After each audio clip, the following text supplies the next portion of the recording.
that the fires were cast upon, on the flames we shall become. I believe in a common calling where our temples pray as one. I believe in the word of wonder.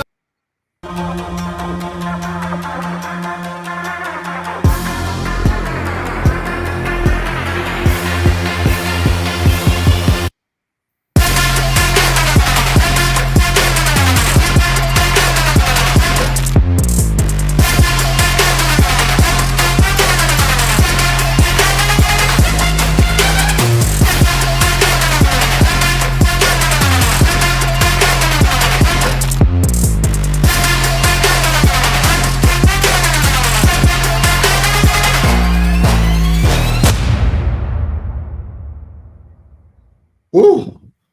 What's up, Larry? Man, I barely made it on here. Yeah. Golly, I got so much shit going on. So my face is all sunken in because I'm probably going to do a show in 2 weeks. It's crazy. I'll talk about it later, but we got, it's been storming here a lot. We got a lot of roof damage. We got leaks going. So we had the roofers come out yesterday. The adjusters are coming out. They're going to have to, all that stuff in the house is going on. So we're dealing with that. And then just, everything upon that. And then since we got back from that, that stem cell, yeah, Dave feels the same way. And I got more stem than him because he did his IV and I did the whole spine and all that. I just been like, bro, just like so tired, like just constantly. And then I'll just like get waves. It's just like, I'm just like, oh my gosh, like I can't even stay awake. So they said that would be normal in the next 2 to 3 months from the stem cell and the PRP and all that. So I feel like again, like a sinus infection again. I don't know. I'm a mess, but we're here at Larry and Armand, and we got a lot of stuff to talk about today. I got these stupid Invisalign in, and they make me talk weird, and so it's like whatever. All right, Larry. First of all, I want to do some quick housekeeping, just to give you guys some context. So, a lot of people think I'm a hard ass or try to be a hard ass or whatever. It's not about that. But back when I started bodybuilding, I trained at Joe Gold's World Gym in Santa Monica. And on any given day there, you'd have 10 to 15 pros training at the same time. We had all the Mr. Olympias were training in there. There was Lee Haney, Samir Bannout, Schwarzenegger, Frank Zane. I mean, everybody was training in there. And Joe was really strict about, the way things were run. If you dropped a weight in that gym, he'd kick you out just like that. He didn't play music. Now I play music in my gym, but it was just basically an atmosphere. And I remember that gym was like, it was like going to church. It was like having a religious experience to go train there with the pros. Everybody was in there really training hard, and learning from each other. And it was just this intensity of the place. But there was no bullshit taken. And one of the rules was if you were an IFBB pro, you got a free gym membership. But if you weren't, you didn't. So Victor Richards, he wasn't a pro, but he thought he should have a free gym membership just because he was big. And he didn't pay his gym membership. And Joe Gold told him, he had to leave. And he threw a big fit and tantrum, but Joe ended up kicking him out of the gym. And I pretty much run my gym that way. I don't run it like a fitness center. If people leave their weights on the floor, if they're disrespectful, if they piss all over the bathroom, whatever their problem is, if they're just acting like a weirdo, I just kick them out because their $50 a month gym membership is not important to me. I have plenty enough members that I can make up for that. And same thing here. I know on some of the other channels, it's like a free for all. People just go on there. They're disrespectful, say whatever they want. And the way I look at it is like this. Armin and I, between the two of us, we have at least 60 years of experience in this. So we're giving you this knowledge for free. We're not charging you anything. We're answering all your questions straight out, honest, like nobody else does. And all we ask for is respect. Now, I don't have a problem if somebody has a difference of opinion. If you disagree with something that one of us says, and you want to say, you know, I think it's something different, and you bring up a valid point, I'm happy to listen to that and debate that or agree or disagree. So I'm not talking about that. I'm talking about, we have some people coming from RX and other channels that and that's great that they're coming from there, but these are just the trolls that just talk shit. In other words, they're not coming with any valid argument or saying anything productive. They're just talking shit. So I'm just going to let you guys know, I've already deleted some people off there. And if I see bullshit like that, we're just going to delete you. We're just going to delete the comments. We're going to block you. So you won't be on the channel. So all we're asking, be respectful. It's just weird, Larry. It's just, you know, it's sad because, you know, the people are, it's usually people, they're unhappy. They don't have a job. They're at home all day. They make like 10 different accounts, and that's literally all they do. And they love misery, and they're miserable. They want everybody else to be miserable. You got to remember, all these trolls, they're not real people. You can have like one guy, Larry, and literally they'll have like 10 accounts, and they'll be going back and forth and doing that. And even beyond that, I found out, John Bravo told me a long time ago, you can pay like services to hire bots to like attack people's channels. So like it costs a lot of money, but I could, like, let's say I didn't like a certain person's YouTube channel. I could hire people to go, you know, start spamming all their comments with troll comments like nonstop. That's a service out there. So we don't, a lot of these people, they're probably not even real people. A lot of it's just like AI and just, but some of them are real people and they're just miserable. And, you know, we're about positivity. And, you know, Larry and myself, we've been through a lot. We've done a lot in bodybuilding and fitness and life and everything. And we're here to, you know, help you guys, give you guys information. And we just don't tolerate that. So yes, we won't take that nonsense. We'll block and all that. If you guys want to be miserable, go be miserable by yourself. You know, that's fine. Yeah, I don't really care what the reason is. It doesn't matter. All I know is if we see negative stuff and it's not of anything of value, we're just going to delete you. That's all. So let's move on. Today, I want to talk about corruption in the fitness industry. And one thing that brought this up to me, a reason I wanted to talk about it, there was a show being promoted. It was called the Six Pack Super Show.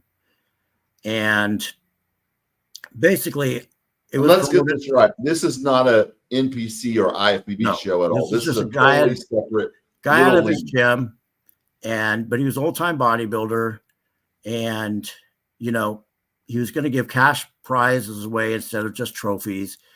So I thought maybe this is a cool thing, something different, something new. And he had different categories like transformation, which is Larry, these guys don't get it. They can't compete with these people. They don't understand how hard it is to put on a show. What's going on. So we had the transformation category, which was people like fat people losing weight. I don't know how you judge that, but he did. And then they had beach bodies, which whatever that is. But then he had something called classic bodybuilding.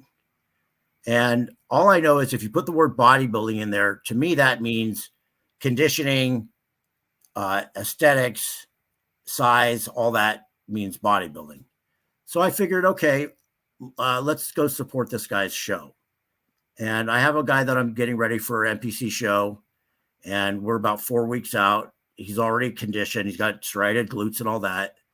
So I'm like, let's do this for fun. It'll be like a fun warm up. You know, we can do a little practice peak, and you know, maybe you win some prize money. So we get down there, and I don't really care if we win or lose. It's not important to me. All I care is that it's fair. I've been beaten by better people, and it's not a problem. Sean Ray beat me, and I give my hat off to him. He was better than me. Didn't bother me in the slightest. But if I get cheated out of something because it's like unfair judging, then I got a problem with that. So anyways, we get down there, and he is by far the biggest and most conditioned person in the show with pretty good aesthetics. Anyways, long story short, everybody all day long are saying that he should win. He's going to win. He's for sure going to win because nobody's even close. And I'm sitting in the front row and I see nobody's even close. He gets second. I'm like shaking my head. I can't believe it. The guy who got first, he's smaller than him and not as conditioned. So I'm like, I walked up to Tom Platz. Tom Platz was actually hired as a head judge. And I asked him, like, so what happened there? He goes, well, I didn't agree with the decision. Your guy was like, obviously the best, overall everything. But he kept talking about this young guy that got third. The guy that got third was like one of his guys who was a fitness influencer who happens to have like 150 million followers. Anyways, this guy, he is a big kid, but he had no condition at all, like zero. No, you couldn't find, he probably had 2 inches of fat on his legs. So anyways, I talked to the promoter afterwards and I'm like, hey, what's the deal here with this? This judging doesn't seem right. And he's like, I said, I talked to head judge Tom Platz and, he didn't agree with it. So I don't know how you did this. And he said, he's going to talk to Tom Platz tomorrow morning. So anyway, the next morning, him and Tom Platz come out and make a video that he says he made a mistake handing the first place to the wrong person. So they take the guy that got first place, they make him third place. And the guy who got third place, they make him first place. Which I don't know how you do that after the freaking thing's over. Okay. And then the women's division, the lady who won, they made her second place and they made the second place winner the first place winner. So they switched them around. And my only thinking is, it was obvious that he was doing this just to promote his gym, which is fine. Nothing wrong with that. But if you're going to have judging, it's got to be fair. And he said to me, next year, we're not going to have judging. We're just going to go by crowd applause. I'm like, well, that does, how do you do that? Because, whoever's popular is going to get more crowd applause. So if I'm like a no name, nobody, even if I've got the best physique, I'm not going to go compete in something where it's going by crowd applause and some fitness influencer guy that looks like shit's going to win just because crowd is applauding louder. So anyways, I'm over it, but this is just an example of there's people in the fitness industry that make money and take advantage of their position. And it goes all throughout the fitness industry we're talking about referees, judges, contest promoters, supplement companies, sponsors, and people like this. And I've been in this a long time. Now, back in the day when I started, Joe Weider ran the whole thing. So the deal was if you weren't part of Joe Weider's organization, you just weren't going to compete or you weren't going to actually win anything for sure. So you had to be in with that. And basically you had to do something for Joe Weider, whatever that was, either be in magazines or who knows what. But yeah, he ran the whole thing. The way things are now, it's wide open.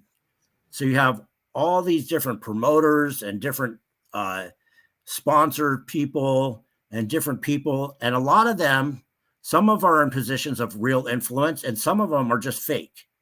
And what I mean by that, you'll have people that are going to pretend that they have influence and they'll tell, young competitors or any competitors that, hey, if you represent my supplement line and if you do X, Y, Z behind the scenes with me and take do OnlyFans or some kind of photo shoots or whatever they asked for, I'm gonna have influence with the judges and you're gonna place well or you're gonna win. And if you don't do it, you're not going to. Okay. Some of this is real. I believe there is some truth to this. And I know some of it is real. But there's some people that are just going to throw that out there. And if you're naive and you're going to bite into it, you're going to get taken advantage of. And I see this time again. And one thing for me personally, I never thought about making money as a competitive bodybuilder. What I mean by that is I didn't think I was going to compete and like make a living on that. I always figured I'm going to work and do something to pay for my bodybuilding. And all the years that I did compete, I always had a job, a real job. I ran a marketing company, I owned gyms, I did things. So I was never in a position where I like needed bodybuilding to pay my bills. It wasn't dependent on that to make a living. And I never wanted to be. And for me, I prefer that, because when I'm getting ready for a contest, if some schmo or weirdo or whatever tells me, come do this for me, and I'm going to give you X, Y, Z, I'm going to say, I don't need your money. I make my own money. Go fuck yourself. So Right. I see this happening more and more and more. And just people need to be aware. And, there's some people, they might not have a problem with that. Maybe you think, but I will tell you this. John Lindsay he's retired now, but he was the promoter for Muscle Contest for a long time. And when he was older than dirt, he used to have 5 or 6 bikini competitors hanging all over him at every single show. And I know he promised them that, they were going to place better or they're going to win or anything. And I have a good friend of mine who was one of his head judges. And she told me they're so stupid because we're not placing them any better because they're hanging all over John Lindsay or any of the other people. They're placing where we're placing them based on how they look. And they're not getting better placings because of that. So just don't be stupid and fall for that kind of stuff if someone tells you that thing. Armin, you want to? I mean, it happens. It's, I encountered a lot of shows, and I could go back to where I did the Mr. LA, where, I was the clear winner in the heavyweight division. And Richard Jones, do you remember him? He was like an up and coming, like Sean Ray. Yeah, so he was there with him. Okay. So he was there, and he's like, dude, like, you look amazing on stage. You look awesome. Like, that's easily. Yeah, you got that show easily. And then the night show comes on, and then, I get off, and I'm like, dude, I got second. He goes, what do you mean? He goes, how'd you get second? He goes, who beat you? I'm like, that guy. I'm like, how did that guy beat you? I'm like, I don't know. Come to find out, he had his own show like a couple cities over. And this was the Mr. LA that I did. It was back in like 2006 or something like that. And this guy was, I blew this guy out of the water. It was bad. And so I dealt with that. I dealt with another thing where I went with, Chad Nichols. He has, a show called the Pink Muscle Fest. And I did it in 2014. I came out of retirement to do it because my mom passed away from breast cancer. And this was like a tribute to breast cancer, this show that Chad put on because his mom also passed from breast cancer. So it's called Pink Muscle Fest. So it was in podunk little town.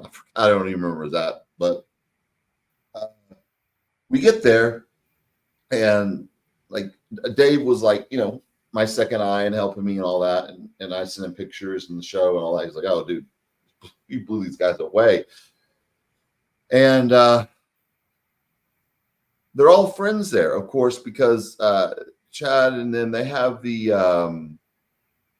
it's like the central whatever, I don't know. I know what you're talking about, that East Coast bodybuilding clique. Yeah, Kentucky and these certain states, and they're all buddy. Yeah, they're all buddy there. And so I remember I showed up at the weigh-in. I stripped down, and the guy he looked okay. He was looking at me like, oh my gosh, like he was worried. And then they were kind of assuring him like he's fine. I could tell what was going on, and I just felt like I was not welcome there at all. I mean, it was literally like all people that was just only from that area, and I'm coming from Texas to do this show to honor my mom and all this stuff. And the guy that beat me wasn't in shape at all. He was big and all that, and it was just crazy. And after the show, I was like, Dave, that guy beat me. He's like, what? I'm like, yeah. I'm like, he's like, oh my gosh. I'm like, dude, the guy's literally friends with the judges. They're all hanging out We went to go eat at a steakhouse, and they're literally all at the same table eating together. Like they're all buddies. That stuff's going to happen.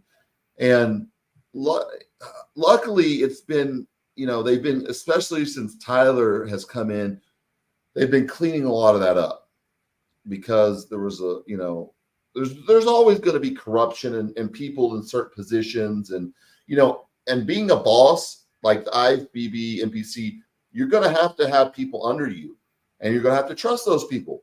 And some of those people might not be trustworthy, and they might do shady things, and that goes on. And you might and people's got to understand, they're going to do a show, and they're going to put their heart and soul and everything into that show.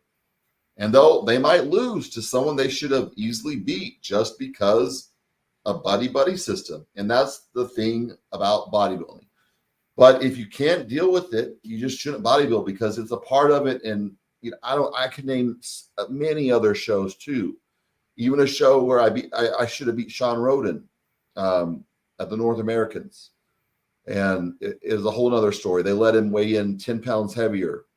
He weighed in at 235, and they let him compete in the heavyweights.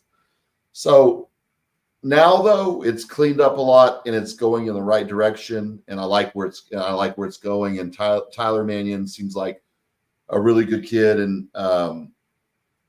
he seems like he wants to do things right and clean up all this garbage and have these rules set and all, and all these, and I think that's important, because all these little leagues, like there's been a lot of little leagues like that. And one of my good friends owns a little league called the GBO, but they're a good league. They treat their athletes really well. They do pay them. They have a system set up, and they do well. And I've had a couple of my competitors last year actually compete, and they're like, man, they treated us so well that we felt so welcome here, and it was really awesome. So it's called the GBO. So that league, but Bob Johnson used to be a part of the NPC, but he left on good terms. He was like, hey, I want to start my own league, and they gave him their graces and all that. So they didn't leave on bad terms or anything like that. And he started his own league, and he's doing well. And Bob Johnson's a really nice guy, and and all that. But that's the only league I see kind of thriving out there. But all these other leagues, like the one you're talking about, it's yeah. Well, also, just so people are aware, this is not just a thing to bodybuilding. I was a meet director for USPA powerlifting for 10 years, and they just had a shit show last year with all this accusations of pedophiles being involved in the organization, which most of it was bullshit anyways. But they had a big scandal there, and basically fired almost every single meet director and all the executive chair. They had to replace everybody because some politics. So this stuff goes on, and this goes on in everything, in business and politics, of course, anything, but it's in bodybuilding as well. It's everywhere in life. And the bottom line is just, if somebody's in an authority position and they promise you like you're going to win if you do something that is against your own values and morals, just don't do it. That's my opinion anyways. I'm not going to do something that's against my morals and values. Even if I am going to win a trophy, I'm just not going to lower myself to that standard. Some people may be willing to do that. I'm not willing to do that in anything. Because I think at the end of the day, you got to look at yourself in the mirror and decide, what kind of a person are you and what did you do in your life? And at least I can look at myself in the mirror and say, right, wrong. I still stood by what I believed in, and I didn't, lower myself because someone promised you some bullshit. Right now, I just signed up with USPF, United States Powerlifting Federation, and we're putting on powerlifting meets. And I can 100% guarantee you there will be no bullshit at any of my meets. I don't care who you are, what you look like, or anything. If you get your lifts and you squat to depth and you do them properly and you lift the most weight in your category, you're going to win, period. There's going to be no favoritism at all. I won't tolerate it in any kind of way. And personally, for me, I have no interest. I don't care who wins. I don't care if it's a person from one of my guys or from somewhere else. It doesn't matter to So me. Larry, was Tom Platts, who was it? He's the head. Was he the head judge? Or He was hired to be the head judge, and he must have paid him an awful lot of money to do that. Yep. Okay, and it was outside. I was disappointed because honestly, I've known Tom since I was 13 years old, and like he was one of my heroes growing up. He gave me his upper body training manual, his leg training manual when I was a 13-year-old kid watching him guest pose, and somebody I always looked up to and admired. And when this all played out, I was really disappointed in, just the way things happened like that. I don't know how much he paid Tom to say whatever, but all I know is, the thing was corrupt. And so basically you had a client that was like in shape and the other person was just not in shape at all, or not at all. Like not at all. And their excuse was, oh, this is what?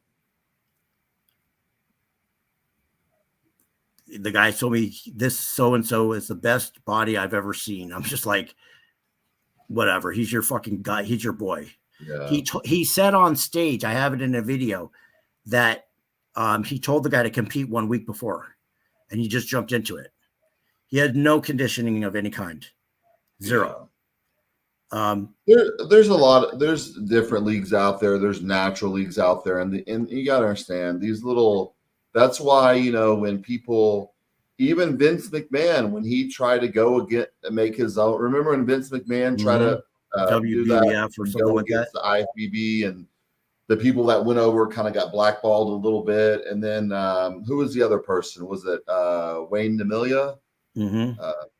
With the what was the other one? The other league that used props and all that stuff? Oh, that was Paul Dillette. Paul Dillette made that Canadian league. No, not that one. No. It was one before that. It was they were allowed to use props. It's no longer around, but the people, I think it was Wayne D'Amelia, and the people that went over there and then went back got like blackballed, but they were like allowing you to use props. I remember Big Sean Allen, he went there. Remember Big Sean Allen? Mm-hmm.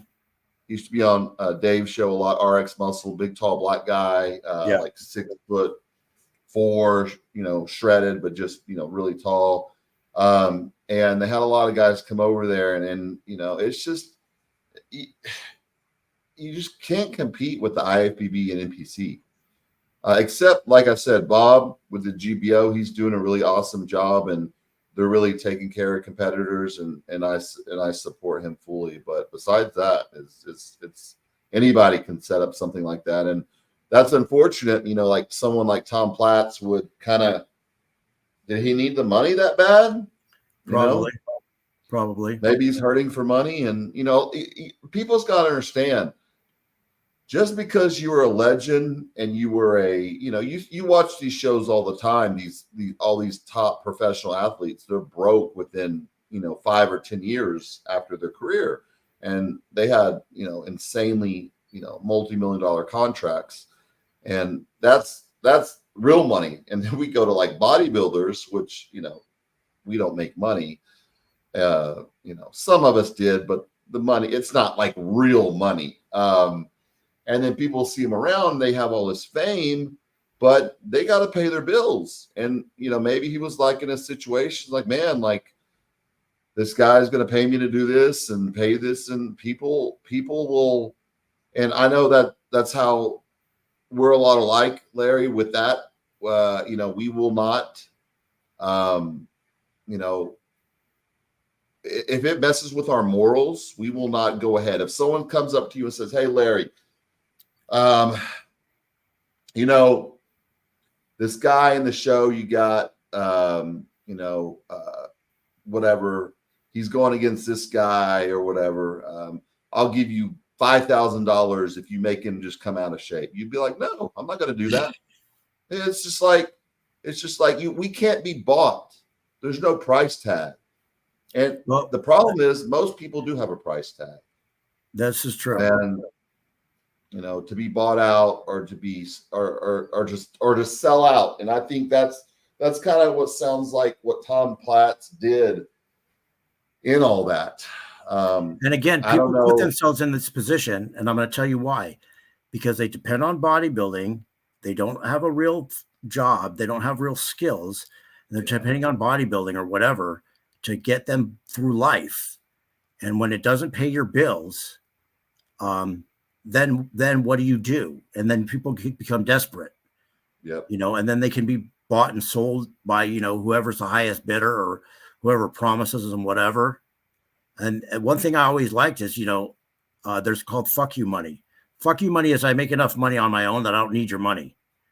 So I make enough money on my own businesses, regardless of if you like me or you don't like me. If you, whatever you think, I don't need your money. So I can tell you to go take a hike. And all the years I competed in bodybuilding, I always had a career of some sort of career. I was a marketing manager that owned gyms. I always had some kind of real job. So whatever promise of whatever, it didn't mean anything to me. You know, bodybuilding was like, okay, I do this for my hobby and my passion, but not because I'm going to make a living at it. And, you know, one thing I saw when I was coming up in bodybuilding as a teenager, even, you know, sure, we saw Arnold Schwarzenegger in the movies and Lou Ferrigno as a Hulk. And, you know, that was like a dream or something to, you know, be a movie star and make all this money. But the reality was all the pro bodybuilders that I knew under Weider contract were starving. They had to have an extra job and they could barely had enough money to get by. Just, you know, maybe make rent for one bedroom apartment and a little bit of food, if that. So most of the bodybuilders weren't making shit for money. And the same is true today. I would say probably the top 10, maybe 15 bodybuilders in the world are making money directly competing, and everybody else is making scraps. Now, yeah, there's supplement endorsements and stuff like that, but you know, most people have to have a second job, a real career of some sort. Like that one guy, I think Justin Shriver or something like that. He turned pro. Schreier, you know, he owns a marijuana growing business. Yeah. You may agree with that or not. I don't care, but he has a real business. Yeah. I'm sure he makes good money at that, you know. So, you know, when Fuad, you know, had a contract hanging over his head, he told him to take a hike. I don't need your money. I can do whatever I want. Yeah. And, you know, I think he was on a podcast too. And a lot of people were like, well, don't you think you should doesn't that mess with your bodybuilding when you have, because I have another friend that does that too, harvests and all that. Doesn't it mess with your body when you have to harvest? Like, well, yeah, you have to work, but this is what pays the bills. Bodybuilding doesn't pay the bills. I'm not going to put my business and my family on the back burner and be broke and not be able to pay bills to do a bodybuilding show when, you know, maybe to come in 5% better at a show when I have to be out there overseeing and, you know, and he seems like a hard worker too. So, you know, I like his physique too. I love training and competing, but honestly, there's some times when I got to like, you know what? I have to work because this is what pays my bills and I got to get this stuff done. I got to file my taxes. I have a bathroom build out going on right now. It's going to cost me $120,000. That's a whole project. So there's just things that take priority because in the long run, this is how I'm going to make my living, not from the, you know, weightlifting that I'm doing. It's funny. I just looked at my phone. Generation Iron posted this thing that says, Tom Platz talks about getting small and fat while training with Arnold Schwarzenegger. Yeah, well, Generation Iron's clickbait. You know, they just post any kind of stupid thing. Yeah, they got some pretty out there stuff. But, you know, John Bravo just made a video, and props to John. I like John; he's a good guy. But he was like the secret drug of Dorian. Yeah, and I Yates. saw that. Yeah, and it was like the secret drug. Oh, he took Anadrol. That was no secret. We all took Anadrol back in the day. Like, I mean, that wasn't a secret. That's what you got to do. You know. Is clickbait stuff. That's what gets clicks. And so I know, but the way he did it was like it's such a secret. I'm like, I've known this forever. I took Anadrol like I don't know, from practically in my 20s I was taking Anadrol. Although It's funny. Me and John were talking about like the whole like gay bodybuilding scene and all that stuff, like all the this and back and forth. And I'm like, John, like, bro, he was like, oh my gosh, that's so crazy. And I'm like, he's just finding all this stuff out that, since all the Nick stuff came out and all that drama. And then I was like, yeah, this was going on here and there. Like, I've been dealing with this for like 20 years. So he wasn't in the industry, and he was just, he gets all excited, and his artistic things kind of go like crazy. But yeah, I saw that secret drug. But one thing I will say, Anadrol was back in the day, like probably one of my favorite things, if not my favorite thing. Do you like it on contest prep? And it doesn't matter when, just for putting on size and strength, it was good at any time. But I never took more than one tablet a day. I only took one. And I never took more than one a day. And I never saw the need to, because that shit was strong. And one a day just was enough to. And now I think about it, these guys are taking a headache, makes you feel like your head's going to explode. Well, some of these guys say they're taking 3 and 4 tablets a day. And man, I don't even know. I can't say. Well, obviously, I didn't do it because it's liver toxic, and we all knew it was liver toxic, and I didn't want to kill myself with the shit. But I don't know if taking like more than that much Anadrol would. Maybe it did work for some people. I never took more than one a day because I didn't see the need to.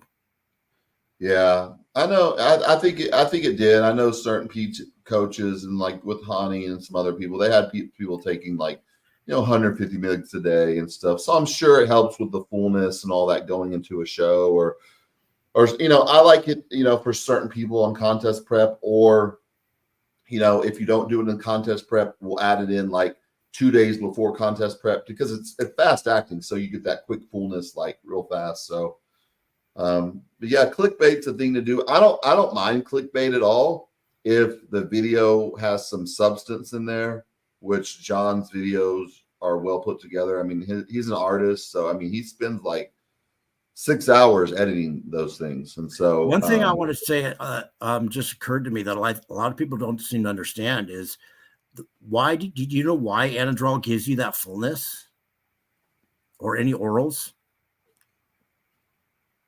Do you know? The red blood count. No. The fluid retention. Nope. What do you got? So when you take an oral, the process of it going through the liver, the 17 alkylation, and it going through the liver produces IGF-1. Yeah. And so when you take any oral, it produces IGF-1, and Anadrol being one of the strongest orals, just because of the dosage milligram wise, it produces a lot of IGF-1, and that's what gives you that fullness. So instantly, the process of it going through the liver is producing all this IGF-1, and it's like you actually took like Increlex or something like that, and that's what's giving you that instant fullness from the orals. But it's also like really hard on the liver as well. You can probably get this. Is there studies on that? I've never heard of that. Is there some studies on that? It's been well known for a long time. Cool. And you can get the same effect probably from Anavar if you took enough. If you took 150 milligrams of Anavar, I guarantee you'd have that same effect. Bro, like I took Anavar before, and I like by its own, and I took Anadrol, and my liver was still the same values. I don't think there's much. I really, when people had HIV, the normal protocol would be, 18 IUs of growth hormone a day and 50 milligrams of Anadrol a day, and they would stay on that year round. Yeah, I don't know. I've always had relatively high liver enzymes, but I can't say they've gone up or down whether I've taken orals or not. They're just that way, I think, from training. But then at the same time, because my liver enzymes were high, I had ultrasounds of my liver many times. I've had biopsies of my liver. That's always come back. There's nothing wrong with it. Just the liver enzymes are high. Probably the amount of protein we eat and just the training, everything that we do. You can't go by that in blood work, because people's liver enzymes can be high from a lot of different things, from exercising. That's not there's further tests to see if your liver is actually like damaged. But I still do think that I think that 17 alkylated orals are still harder on the liver than like an injectable nandrolone. Oh, of course. Yeah. Of course. I wouldn't take those more than, 6 to 8 weeks usually. Yeah. So anyway, do we have some questions? Look, I know we got on a weird time today and all that. Let's see. Armand, I'm going to read them out loud because some people listen to this on audio. Armand, your thoughts on running low dose D-ball only on days training lagging body parts, maybe twice a week. I'm not a fan of D-ball. I just don't like it. I would do Anadrol, and I would say that's fine with Anadrol. Yeah. I'll give you my opinion. I like Turnaball. I hate D-ball. And the reason I hate D-ball is because it converts into a certain type of estrogen that's really strong, and it makes you just bloat like nothing else. And I don't know. I don't like that estrogen bloat feeling. I'm not saying just like water retention. This is like bloat in your face and stuff. And nothing does that to me but D-ball. But Turnaball, it works great. Like you have great endurance, and it's great as a pre-workout. And that's why they gave it to those German cyclists and stuff like that. Your endurance is great in the gym. The problem is the metabolites stay around for so long. That's why people pass for it. Okay. Hey guys, I've been training for 3 months now, 4 times a week. How long until I can start my first cycle? What would be you're 27. You've been training for 3 months. You should at least train for 2 years, at least natural, before thinking about jumping on anything. You said you're 27. Okay. And a lot of 27-year-olds have low testosterone. A lot of people do these days. Okay. So if you do have low testosterone, that's fine to get on testosterone. But thinking about a cycle and you've been training 3 months, I just did a rant on my TikTok the other day because I get so many questions, and another kid asked a question. He's like, "Hey, I want to get into bodybuilding. Where's a good place to get in to get steroids?" It's like, I wanted to get into bodybuilding. How about, and I said, you want to get into bodybuilding? Go to my website. I know you probably can't afford coaching. That's fine. Purchase I got a high volume training digital downloads, low volume training digital downloads, keto programs, bulking program, all kind of diet program. Pick one of those, follow that for 4 months, and see how much your body changes.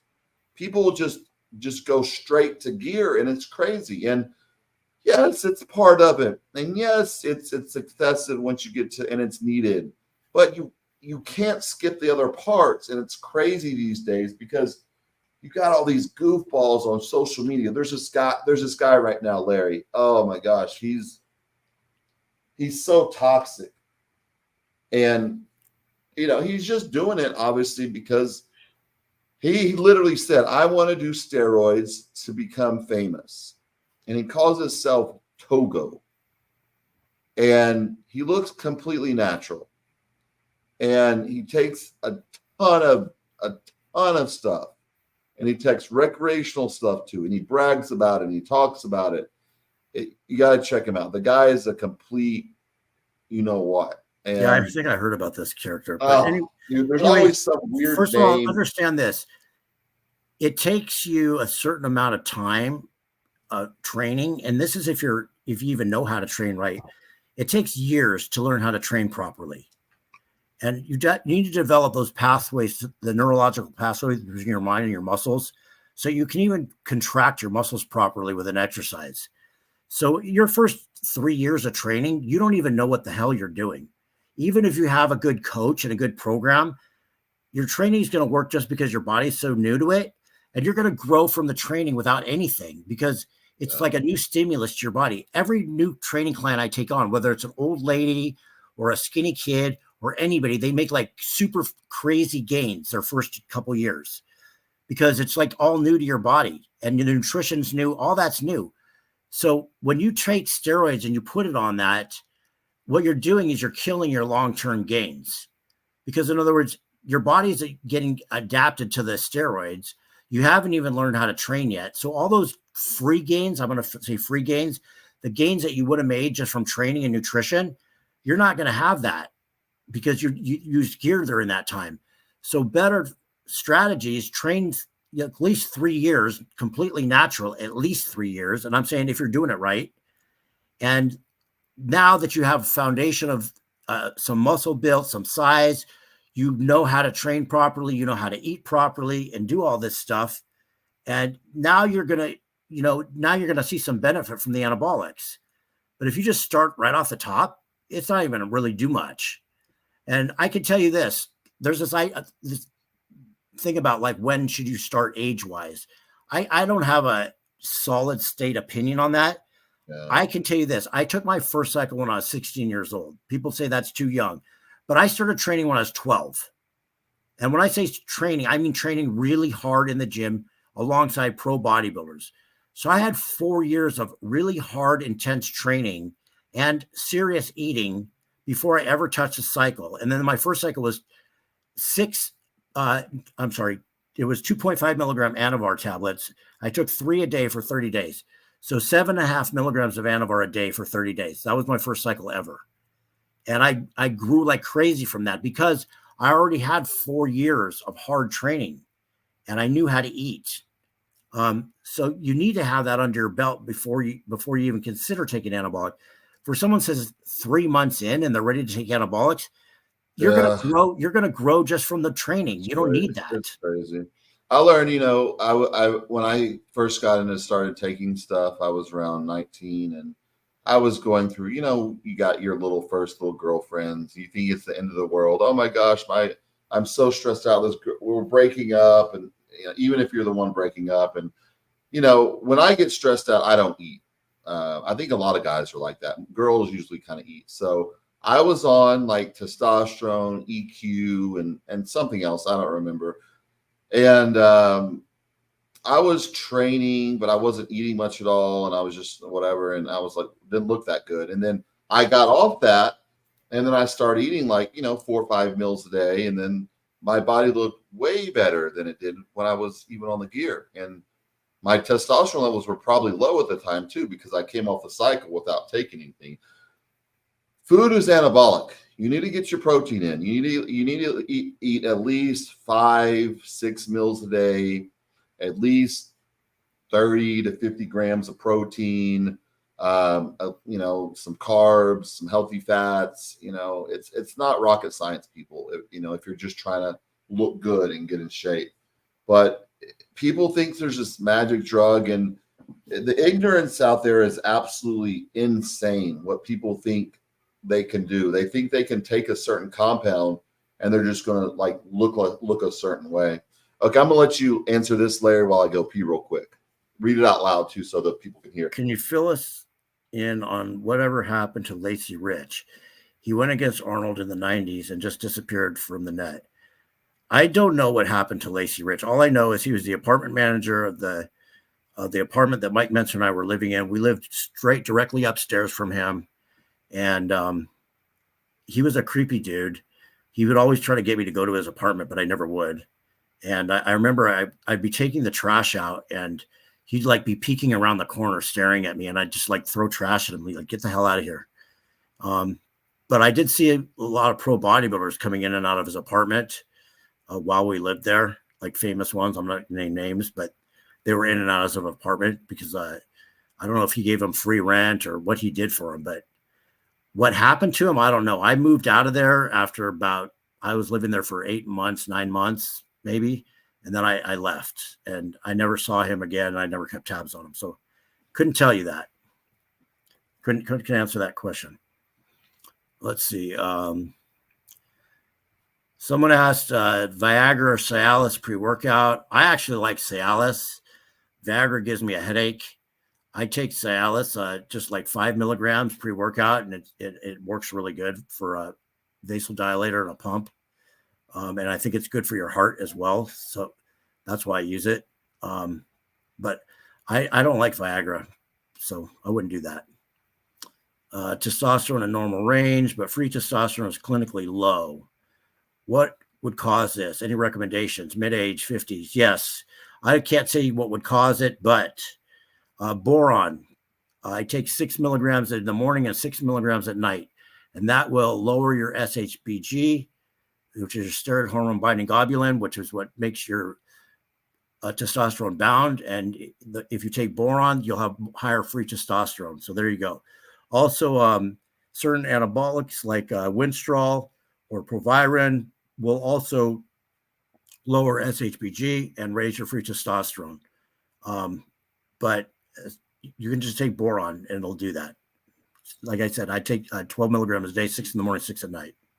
We'll do that on we'll do like another part series because a lot of people want to hear more about Mike Mincer. So we'll do another section with Larry about that another day. So.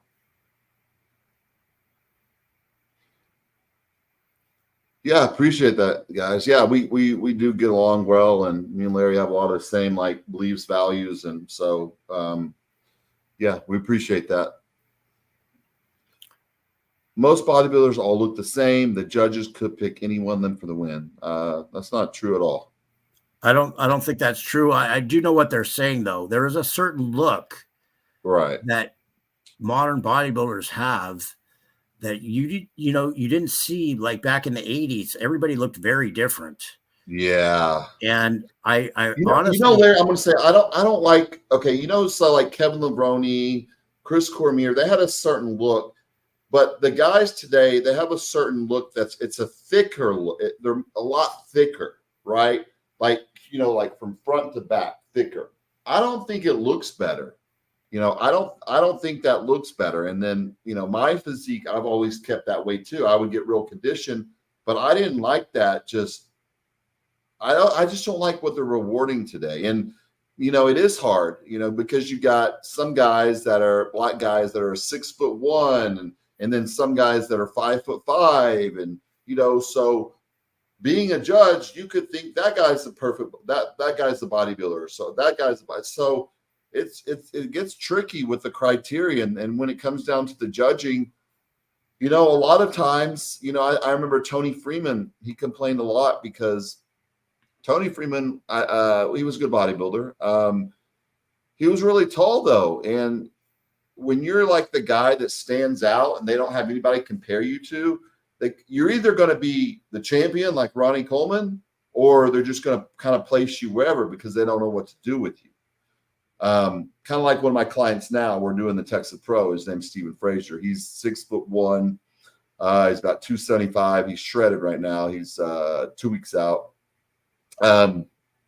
He's 46. He's been doing this a long time. We grew up together. One of my best friends. It's just like he has such an amazing physique and a pretty look. And he knows when he goes into these shows, he knows he's not going to win. And he doesn't want to look like the guys that win. He doesn't want to look like that. He has that 90s, early 2000s look. And he looks great. Never had health problems, no injuries, pretty muscles, not all shot up, inflamed looking, all that junk. And, it's just, and he's okay with just bringing a better package of himself. He's past all that nonsense. Where do I place and all that? Because they're going to place you where they're going to place you. Like I said, I'm not a fan of where bodybuilding has gone today, but it's more extreme, and everything is everything is rushed. Yeah. Well, here's what I think is a big difference. First of all, number one, the training. It used to be, you had to have 10 years of hard training before you were even ready to compete on the national level. Now people are competing at nationals after 1 or 2 years of training and going to pro shows. So these guys have barely any training under their belt. And there's a certain look you just get after many years of training of just building real muscle. Yeah. So there's that.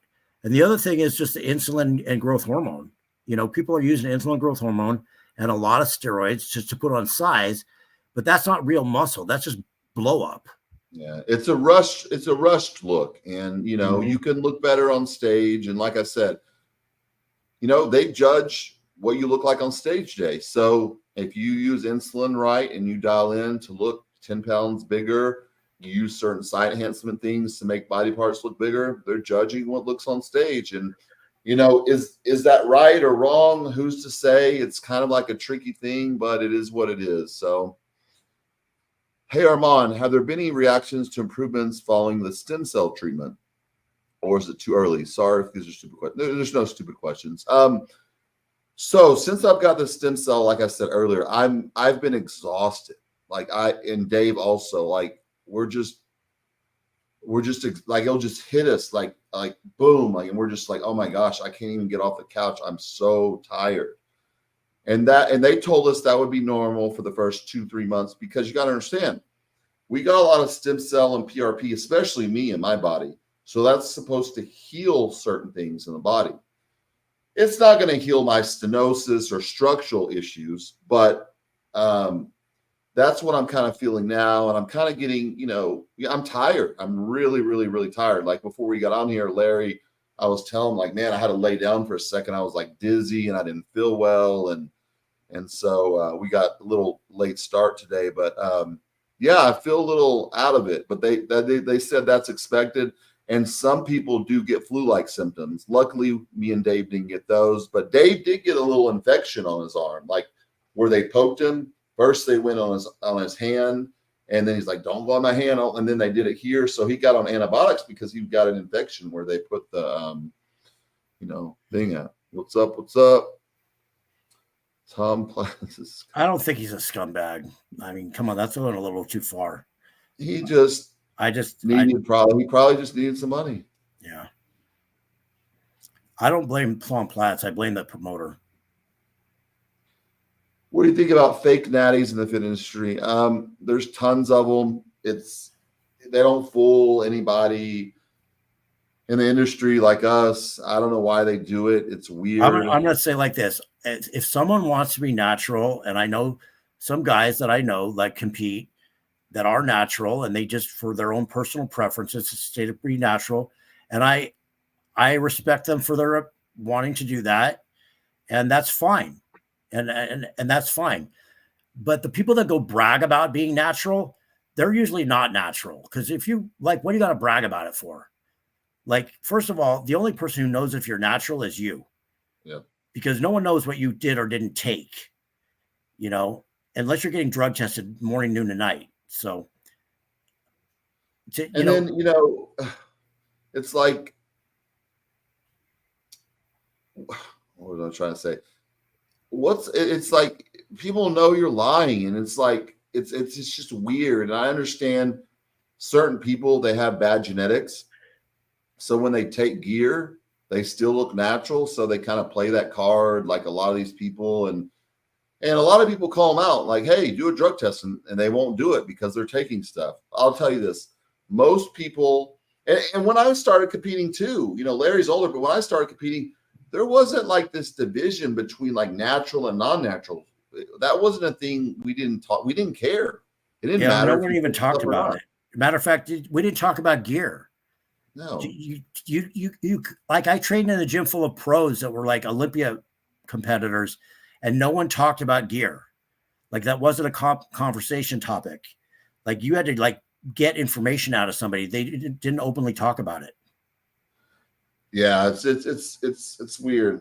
Okay. So much better.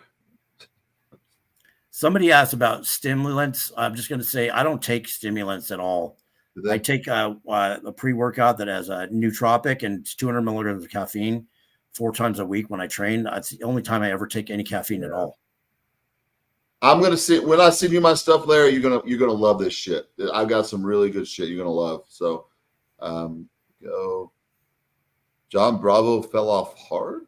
No, he's doing well. John's doing well. He's just doing clickbait stuff.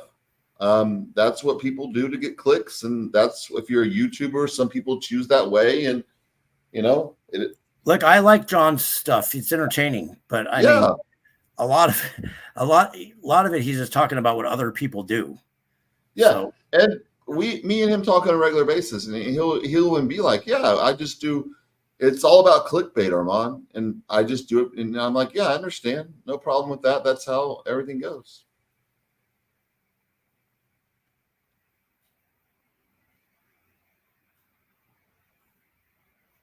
I did, yeah. D-ball to me, D-ball is D-ball. It's real or it's not. It doesn't matter if it's from Thailand or where it's from.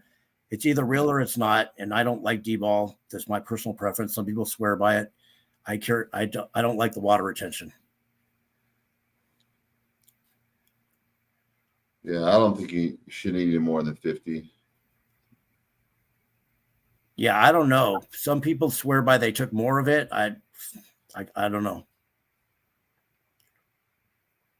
What's GH due to HIV? Okay, so so when you have HIV, which can eventually turn into AIDS, they've got other medicines now. You start wasting, your muscle starts wasting. So growth hormone, they would prescribe in very high doses for muscle wasting. Now, and they would prescribe Serostim kits. Now, they rarely prescribe those anymore, and they're hard to find because there's a lot better medications out there for people with HIV and AIDS. And they know, like, they were selling it to bodybuilders anyways. So that's how all that got started. But, how do you ask questions? Just like right you just here. did. You just asked a question. We would have answered it if if you actually asked a real question. Yeah, 3 months. Geez, yeah, put in the work. Hey, I gotta tell you this story. This is a fucking truth, and it's freaking hilarious. I'm gonna put somebody on blast. I just hired this kid, good kid, bodybuilder kid with a good physique, but he's young. And he comes to me the other day, and he's like, "Hey, look, this machine is broken. The pin is like not staying in when you press it up. The pin is broken, this, that, and the other." And I'm like, "Take a picture of it, show it to me." And he basically shows it to me, and it's like, it's unscrewed. I can see the thread sticking out. It's one of those pull pins. And I'm like, "You see the threads sticking out there? Those are threads. If you screw it back in, it'll work." And he's like, "What do you mean?" I'm like, I said, "Have you ever like changed the battery in your car? Have you ever checked your oil?" He's like, "No." "Has anybody taught you to do anything?" "No." So in other words, it's not on your fucking cell phone. You can't do it. He didn't know what a thread on a screw was. I had to like teach him what a screw was and to turn a thread into a screw. And I'm like, "See, you just screw it in and it works." We all have our dumb moments. I remember when I used to manage my dad's, we had a family restaurant growing up, and this guy. But I don't think this is not. I've seen this across the board. This is not a dumb moment thing. This is a problem, a generational problem. These kids are so stuck on their cell phone that they don't know anything about real life. Like I don't know how they wipe their ass. We would go play in the woods. We would go interact with people. We'd go ride our bikes. We'd go play in creeks. Man, that was fun. That was a blast. These kids, and the other problem is, cell phones all day. People don't have parents or fathers that teach them things. My father taught me to like how to change the battery in a car when I was like 12 years old. I was riding my bike. They're soft these days. They're soft. I remember when I learned to drive a stick shift car, I had an old Toyota truck, and my father got me in that truck. This is my first experience learning to drive a stick shift, and we stalled in the middle of the intersection. And my father was scary. He was an old World War II vet. And I remember we're stalled in the intersection. I'm pushing on the clutch and the brake, and I'm trying to get it to go. And cars are honking at us. And my father's like, "Put it in gear now." And I was like, "Oh, shit." And that's how I learned to drive right there. You got to be hard on your kids. My son, he's 5, and I love him to death. And he's such a sweet kid. But as a father, you can't be, you can be their friend too, but you gotta lay down the rules. You got to be hard on them, or they're going to grow up being a brat, thinking they can just do whatever in life. You got to teach them how to work hard. You got to give them chores to do. You got to do that. And there's so many absent fathers and, single mothers and they miss out on a lot of things. Togi taking everything, staying up several, bad diet. Yeah, there's these guys come around every couple months. Togi, Shizzy, Busy, all these weird names. That's the next one. Thoughts on Shizzy? Seems like the full package. The full package for what? I don't know what Shizzy is. It's like this guy. He says he's natural. He seems like a nice guy. Larry, I saw. Okay, so I remember we were talking about the Australian guy. Making a comeback. What's his name? Oh, Callum Van Moger. Callum Van Moger, yeah. And we're like, come back for what? And then I guess y'all had an event together. I saw you in a picture with him. He was at that event that I told you about, and I took a picture. You should have asked him, what is this comeback? I talked to him, and what did he say? Okay, first of all, he talks really quietly, like this. You can barely understand what he's saying. A lot, right? No, he's just real quiet. He's like that. So you can barely hear him. You got like, no. And he doesn't say much. He doesn't have much to say. And I just listened to him having a conversation with somebody who's like hardly saying anything, and he didn't have anything to say. So I don't know what his popularity is about, but he's a good-looking guy, I guess, kind of big. I don't know. I don't think there's much upstairs. I'm not trying to be mean, but we all got, I don't think there's 48 last few years, finding it impossible to get leg pump. Legs, glutes have gotten smaller along with loss of strength. It's age related. Yeah, it could be nerve damage. A lot of people get nerve damage. Larry has had some nerve damage back. I've got that affects his leg. I've got nerve damage in my back that affects my calf. It happens with age, guys. When you're squatting over the years and stuff, nerves get impinged, and yes, and you can go. Okay, I'm gonna say something about that. I have a nerve impingement at SI joint, right, and it does cause. So my right quad, the vastus lateralis, is atrophied compared to my left, and it's actually a little weaker. Yeah. However, that being said, I still have pretty well-developed legs. I could squat a lot of weight for any age, let alone my age. And the main reason is I still train my legs hard, and I mean really hard. And I don't see any older guys training legs anymore. And I know why they don't do it. Because every time I train my legs really hard, I am effed up for like 2 days. Yeah. I mean, seriously, like that night, I'm in massive pain. The next day, I can hardly walk. I'm in freaking pain, and it's hard to function. And it takes me longer to recover, but I still do it because I don't want to lose what I got in my legs. But yeah, it's harder because you're just not recovering. But if you train your legs, and I don't mean just like go through the motions, I mean like really train them with intensity, they're going to grow.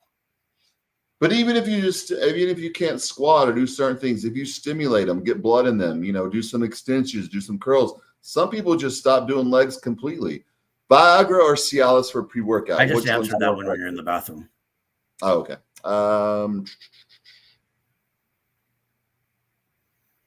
Which bodybuilder was most hated in your prime, Larry? So I guess you'd have to say the most hated and most loved also was Arnold Schwarzenegger. He was the most loved because he was like, Conan and the Terminator and all this stuff. And he was most hated because of 1988 Mr. Olympia. So at the same time, he was hated and loved at the same time. So I guess the more popular you get, you got some people that love you and some people that hate you. That's just the way it goes. Absolutely. Is Big Ramy done? I don't see Big Ramy showing up at Olympia. I know he posted like a video the other day. I mean, the kind of way he talked last time was like he doesn't really care if he places bad. He just loves bodybuilding. But he didn't show up to the guest posing, right? So why would he come to the Olympia? I couldn't answer that question, but personally, as far as I see, when somebody's on a decline like that. Yeah. You don't ever see somebody come back and do well. No. Jay Cutler lost the 1 year and came back and won the following year, but he was never like off. When someone's like on the decline like that, like physical injuries and things like that, the odds of them coming back at that level are like slim to none. Yeah, it's just about that. All right, a few more questions, guys, and we got to go. Who do you guys think top three? I'll go first. Hadi Chupon, Derek Lunsford, and then probably Samson. I would say I agree with you, except I'll give Nick Walker in third. Armand, when you call out the fast-growing bodybuilders with no striations in their belly, yeah, I call them out all the time. When they gain all that size quick, they got these big, massive, huge shoulders, and I have really big shoulders. People actually make fun of me because of my shoulders, because they're like, "You're like 5'3" in your shoulder." I'm like, "I'm not 5'3. I'm 5'10." But my shoulders are abnormally wide, which is good for bodybuilding. But a lot of people will be like, your traps are small. You need to work out your traps. If I'm like just showing a shot like that, I'm like, if you look at just my traps are developed. My shoulders are so, even Dave was like, dude, your shoulders are so freakishly just wide. And it's not from shooting them or anything like that, because I have striations all through them. I just had, like, when I went to the doctor a long time ago, the ortho told me, like, you have, the taller you are, the usually wider your clavicles are. So he said, like, you have the clavicles of a guy that's like 6'3", and then plus you put, muscle on top of that. I'm really wide, and I always thought that looked the coolest. So I'm not one of, and then when I train my traps more and get them bigger, I don't like how that looks. I don't like that. I think that's like a more football player look. And then it also messes with my sleep apnea, and it causes me more neck pain when my neck and traps are thicker. So, Armand, what's your ideal weight you about to be? 2 cents. Well, right now I'm dieting. I'm probably going to do like a competition just for fun. I would say, I'm not going to get high anymore. Like a year ago, I was 285. That was ridiculous. It was just me just being a pig and eating anything and everything. And, as bodybuilders, we get this feeling like, oh my gosh, I'm so big. And I was big, and I could push some weight and at that bigger size, but I felt horrible, and I didn't look good. My face was all bloated, and my waist was like thick. When I bent over, it wasn't a good feeling. So I like to stay between like 240 and 250. I think 240 is a good weight for me. What do you weigh, Larry? About 210 right now. Armand and Larry, most of the humble bodybuilders on YouTube with good topics. We appreciate that, guys. Someone asked about my leg workout. There's a whole video with, like, you can watch the whole thing. It's on my YouTube channel. Just find it. What's up, Larry and Armand? Is there any complications from long-term use of a high stem pre-workout? I tried. Yes, there is. High stem can be we spoke about this on a past episode. My wife sees in the hospital all the time people with heart damage drinking these like monsters or whatever all throughout the day. That messes up your heart. Yes, it does. Yeah, and it can also lower your thyroid production. It could do a lot of things. I am very lean. I literally have I'll just show you my like what I'm holding now. Like I'm like have nothing on. So this washes me out too, this light, but yeah. Appreciate that. I got the hookup on these shirts. So this shirt goes for like, I think it's like $5.50. I got a guy that works at a Neiman Marcus, and when they get like really big sizes in, because Louis Vuitton, their sizes are weird. It's like it goes from like extra large to then 2L, 3L, and so when they would get big sizes in, he would get that, put it to the side for me, and then do like a markdown and then another markdown, and I could walk out there with it like a really nice shirt like this for like $150, which I don't mind paying for, which is a nice shirt, That how to get that 3D muscle look like Phil Heather, Flex Wheeler, that's just genetic. Like, like me and Larry, we have more of a dry, like shredded look. A lot of black guys, they have more of that like fuller look. And some people like that fuller look better. I like conditioning. I'm a conditioning guy. I know Larry is too. Well, I gotta say, Phil Heath had it. He had it all. He had the full with the conditioning. Yeah, I mean, he had everything. All. Flex Wheeler didn't have the conditioning, but yeah, Phil Heath was a freak. Yeah. Where are these comments? I'm not sure what you mean. Where are these comments? They're under comments. Do you guys think Arnold was by with? Yeah, I'm sure he played around. Is what it is. Whatever. If there are several competitors on stage that are absolutely amazing and either of them can take the win, how difficult it is for the judge to make a decision close to call. So I was a judge for 7 years. Bodybuilding, I never really had trouble judging. Men's physique, bikini was very hard to judge because they kind of all look the same. Bodybuilding is pretty cut and dry. It's very rare that you got some like just all great looking guys. You're going to have like, especially at local shows and then national shows. So bodybuilding is pretty cut and dry, I would say. The original Angel Dust pre-workout Blackstone Labs got in trouble, was insane. I puked every time I took it and worked. Yeah, it was horrible for your health. So you're actually probably burning muscle, raising your cortisol levels, messing you with your adrenal glands, and being unhealthy. So that's not good. Larry must have. Yeah, that's not true. I talked about my father. Talked about his father. I don't know where you got that idea. Yeah, he literally talked about his father earlier. That's weird. Do you guys believe Ronnie not trained for 3 months? Yeah, he did that. I lived in Arlington, and I would see Ronnie.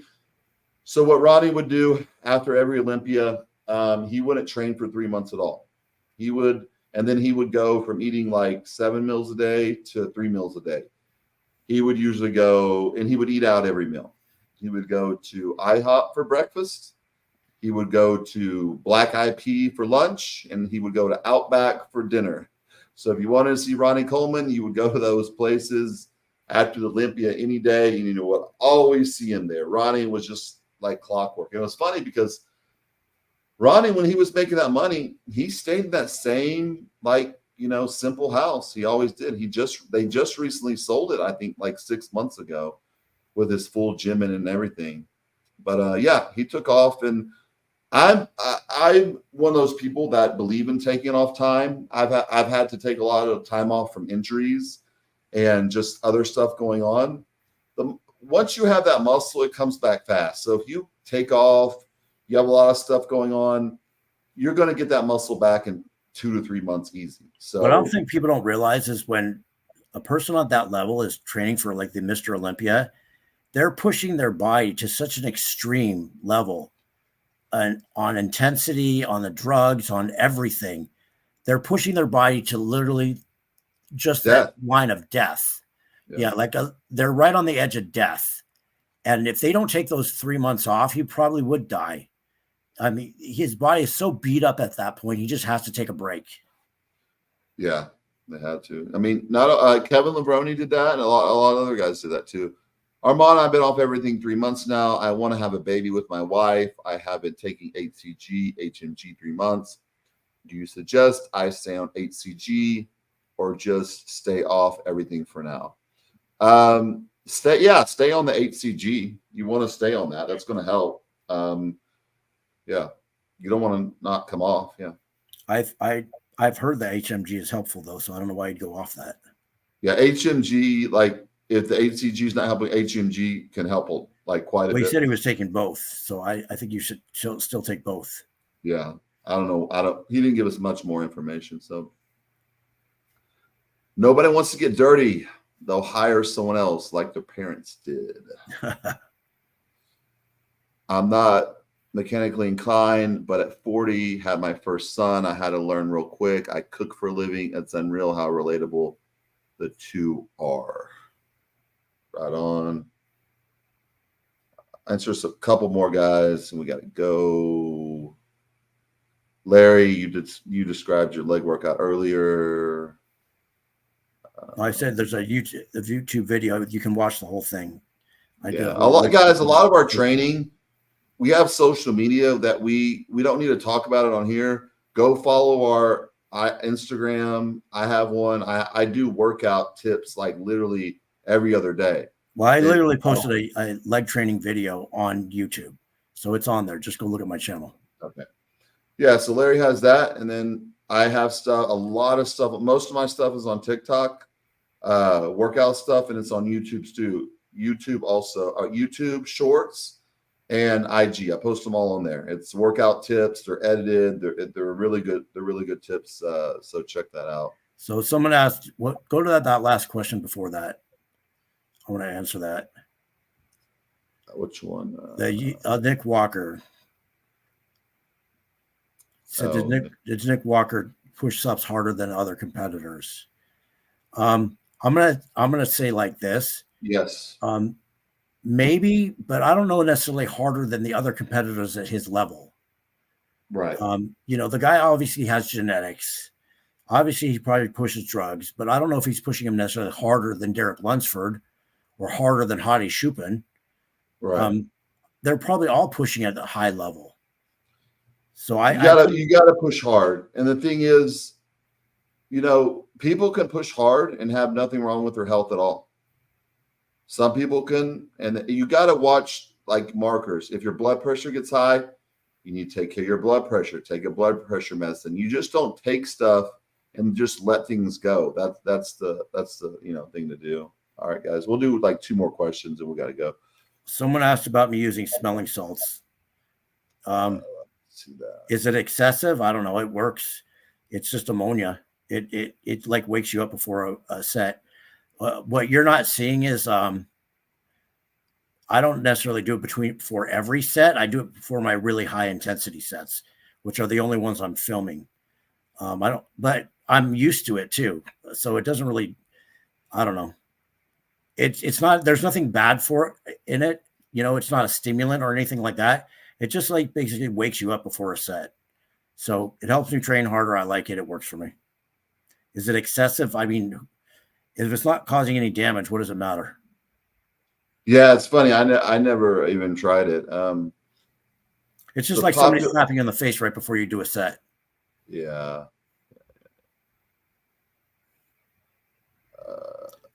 Thoughts on the population in Texas? I don't like it. There's a lot of people coming down here. The driving's a lot worse. The traffic's a lot worse. Crime's worse. Dallas in the last 3 years has changed a lot. I'm in a spot where I'm kind of like, I love where we live. We're kind of like off a certain, area. But it's changed a lot.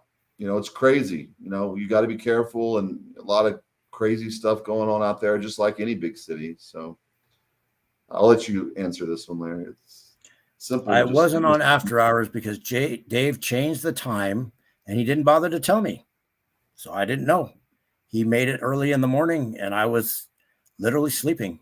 I texted him and I said, "What time are we going on?" And he said, "We're on now." And I'm like, "Oh, great. Well, no one told me." And at that point, I wasn't going to get on in the middle of the podcast and I'd just rolling out of bed. So, Larry, do you enforce gym re-racking and other nonsense that goes on in these? Yes, like I'm super anal about that. If people don't re-rack their weights, I go on the cameras and I look them up and I see who did it and I check the check-in and I will call them. And if they continue to do that, I fine them. And if they still continue to do that, I'll kick them out. I'll give them like 2 or 3 warnings. And after that, it's like, you're out. I can't. So earlier, this guy wasn't saying Larry doesn't have a father. He was talking about the guy that you were telling didn't know how to do the thread thing. Oh. Here's the deal. When I was young. No, that's true. He doesn't have a father. Yeah. My grandfather, he was like a fixer-upper guy with cars and all that. I just wasn't interested in that. I was interested in medicine. I wanted to be a doctor ever since I was. Armin, I wasn't interested in it either, but it was like, this was just like basic life skills you had to know to survive in the world because you needed to be able to fix your car. You couldn't just go to the mechanic every fucking time. You had to be able to like change your battery and check your oil. Yeah. These are shit you had to do just to fucking get by. Yeah. On some of these cars now, you can't even do it. You have to call someone out. Like they're so complicated. How often do you guys go camping? I don't camp. How much of Brock Lester's was genetics? He had crazy genetics, Brock Lesnar. You could see him when he was younger, like him wrestling. He was a monster. Yeah, I would say just to be moving that quick at that size, he had to be crazy genetics. Let's do another episode with Larry. Yeah, that's too long to talk about. Yeah, let's do another episode. So Larry, write that down, and we'll come up with another. Guys, we're doing this every week, so we have a lot of content. So one more question, guys, then we got to roll. I gotta go train tonight. Yeah, me too. Should I inject my quads to make them bigger? No, do not do that. You guys take? Do not inject into your quads. There's too many nerves and freaking veins and shit in your quads, and you hit a nerve and you can like literally paralyze part of your muscle. It's not a good. It's too dense, so it doesn't absorb well there. So you get abscess. It's just a bad place to inject. So my thoughts are a little different. So when I was with when I first started, I shot a lot of my legs, but when Hani was prepping me, he had me shoot my legs a lot. He had me shooting like all down my outer quad sweep, and I never had any issues with it. But yeah, there are a lot of like sensitive areas in the legs. They do get very tender and sore. Dave's against it. I'm not, but I've never had any issues with it. But, I've seen people get really nasty abscesses from quad injections, so I just don't think it's worth it. Appreciate that. Lee wouldn't take that up. Let's be real, guys. Thank you. All right, guys. Let me scroll through a few more.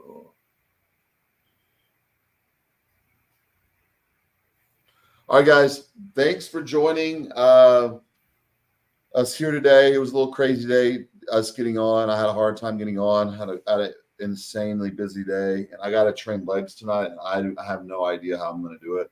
I didn't sleep much last night, and I'm not. Maybe I should put some capsaicin on my balls, Larry, to to get me riled up. I think I would go to the emergency room. You know what? I have those days where it's like, oh, I don't know how I'm going to do it, and then you get in there, and after you get your first few warm-up sets in, you just go through it. Yeah, those certain days too, you got to be careful because I only had 2 meals today too. I'm dieting right now. I'm doing 6 meals a day, so make sure I'm hydrated and it's not doing anything stupid.